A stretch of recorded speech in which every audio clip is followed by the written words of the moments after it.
Not all video games are a pleasure to play. While most think of games as a competitive, relaxing, or enchanting means of escaping reality, some video games make it harder to just enjoy your gaming downtime. That's because they're either difficult as they seem simple but prove to be excessively complicated, or they're just flat out infuriating thanks to annoying game mechanics. Yet we can't stop playing them. So today, rather than mulling over what on earth is wrong with us all, we're counting down the games we love to hate with our list of the top 10 most frustrating video games. Let's jump in.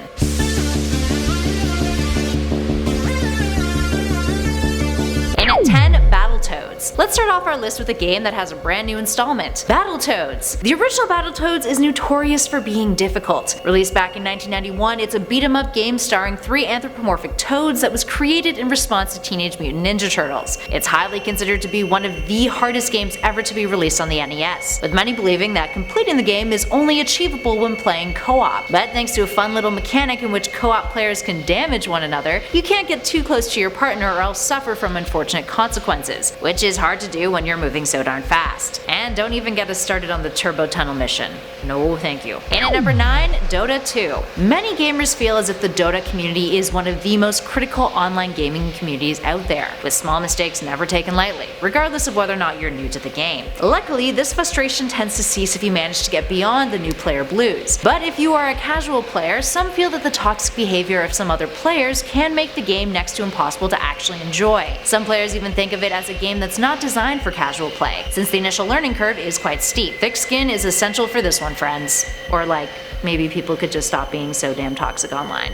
But that's just wishful thinking. And at number 8, The Impossible Game. This game is literally called The Impossible Game. It's a super minimal 2D platformer, and you play as a square that must jump over spikes. Simple, right? You can jump on top of other squares, but if you fall off of them into the little pits or hit a spike, you'll die. Also, there are no checkpoints, so you are going up against a never-ending conveyor belt of danger, with no other defenses than quick reflexes and swift thinking. If that still doesn't sell you on the idea of it being frustrating, just watch someone play it, or give it a go yourself and see how long you last. In at 7, QWOP. QWOP? QWOP. At first attempt, QWOP seems like a hilarious little game, but oh boy friends, does that escalate real damn quick into swearing at your screen and pulling out your hair. Well, I guess for some. Essentially, you play as a track star who you control with 4 keys. Q, W, O, and P of course. Here's where it gets real fun.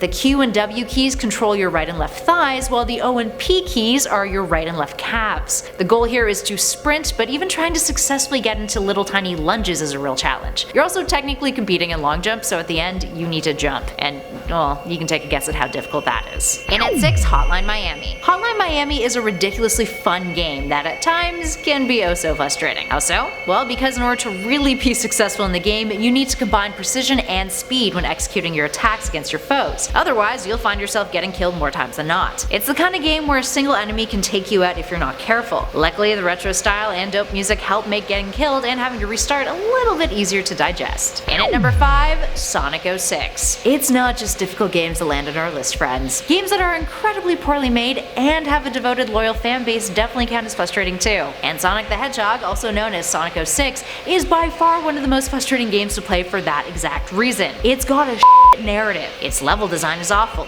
it's glitchy as hell, and don't even get us started on the camera. Oh, and there's that cringy Sonic makes out with a human girl moment too. It's bad, dude. So now imagine that you're a Sonic fan. Or hey, better yet, maybe you actually are. Try to imagine playing a game that you're so darn excited to play, and it just turns out to be absolute garbage and almost impossible to make your way through the levels because of how badly it's been put together. Damn it, Sega. So many deep feelings of disappointment, friends. Now that's true frustration. Because no matter what you yourself do, there's nothing that can be done to make it better. At least with the difficult games on our list, you can just, I don't know, play better and eventually beat them. Can't do shit about Sonic 06. That's the way it is. And at number 4, I Want to Be the Guy. To any of you who watch PewDiePie's Let's Plays, you might find this one a little familiar. It's called I Want to Be the Guy, an indie freeware game that came out in 2007. You control a character called the Kid in this platformer that is a pastiche of other well-known platformer titles from the NES, including Legend of Zelda, Tetris, Goblins and Ghosts, Castlevania, Mega Man, and Metroid to name a few. The whole goal of the game is that the Kid, who you play, wants to become the guy, a plot that you're informed of right off the top of the game in broken English as a parody of the bad Japanese Japanese translations found in early NES games. While that may sound awesome, here's the rub. The landscape is engineered to specifically kill you, and includes a ton of less obvious or flat-out unpredictable threats that are all but impossible to avoid unless you know it's coming, aka you've tried and died before. Trial and error, friends. Makes for fun times. The kid always dies with a single hit as well, exploding into a pool of blood, and the words "Game Over" throw up onto your screen. There's multiple levels of difficulty, with impossible being the toughest of the tough. And at number 3, Flappy Bird. Remember Flappy Bird? That mobile game that, like, for 2 months everyone was obsessed with? For starters, it's a super simple concept. You direct a little bird from hitting pipe obstacles by tapping on your screen. Yet something that simple became oh so frustrating, and millions of people struggled to get a relatively not embarrassing high score. The game was then famously taken down from app stores, and thus began the ridiculous internet reactions. People have made quite the pretty penny selling their smartphone with Flappy Bird installed on it. A bunch of carbon copies have also come out of the fray using pretty much the same game mechanics, diluting the trend. RIP Flappy Bird. Can't say you're gonna be missed. And at 2, Contra. Contra is the OG frustrating video game. Notoriously hard, it came out in 1987, published by Konami, initially as a coin-operated arcade game. But in 1988 it was ported to the NES, where it gained even more popularity, and was considered the standard by which future platform shooters were judged. It has been voted as one of the most difficult games to beat. Why? Well, multiple reasons. The levels constantly fluctuate in perspective.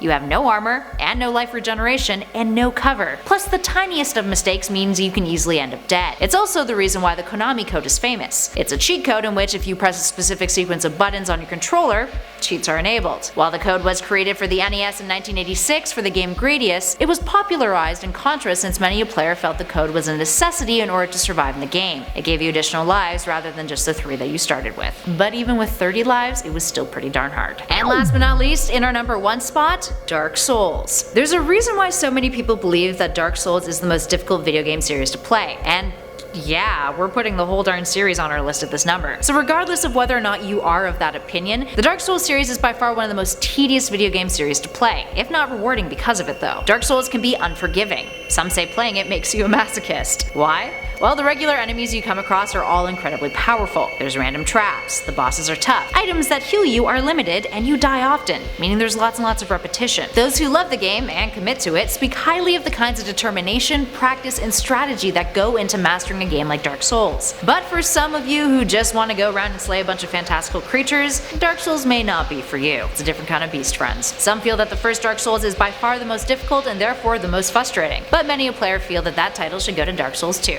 So, Dark Souls fans, what do you guys all think? Alright, there we have it, friends. Which of these games do you find the most frustrating to play? What other games have you played that made you feel like you were losing your mind? Give us a shout in those comments below and let us know. If you dug this video, spread the love, hit that like button, and hey, why not subscribe while you're at it? We'd love it if you stuck around with us some more. In the meantime though, thanks for watching, friends. I'll catch you all in the next video.